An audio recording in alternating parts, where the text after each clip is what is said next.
Meanwhile, Missouri Speaker of the House is now facing a lawsuit after a whistleblower says there was misconduct and retaliation in one office at the state capitol. The case was filed this morning by lawyers for Dana Miller.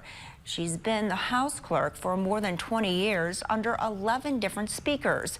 Missouri Capitol Bureau Chief Joe McLean is in Jefferson City with the story.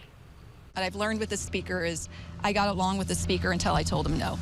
On Friday, veteran House staffer Dana Miller and her attorneys filed a lawsuit against House Speaker Dean Plocher and former House Speaker Rod Jetton, who's now serving as Plocher's chief of staff. I was faced with a choice, which was to take a stand against the Speaker of the House, and I couldn't comply with the direction he was giving me. That pushback was about an $800,000 contract with a software company Plocher was trying to award. After Miller filed a complaint with the Ethics Committee, she said the work environment among nonpartisan House staffers became toxic.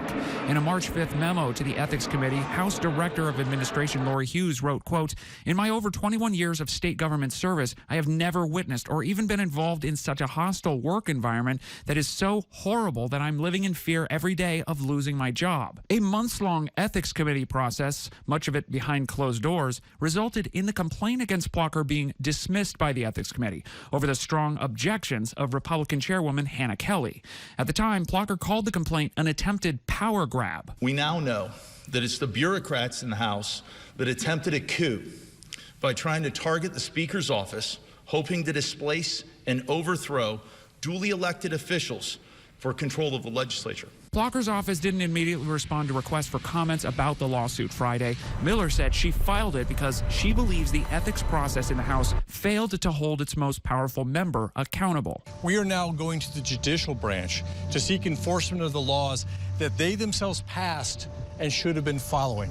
When they chose not to do that, that forced her to bring this lawsuit to not only protect herself, but everybody else under her who works there. Plocher is term limited this year and is running in a crowded primary for Secretary of State.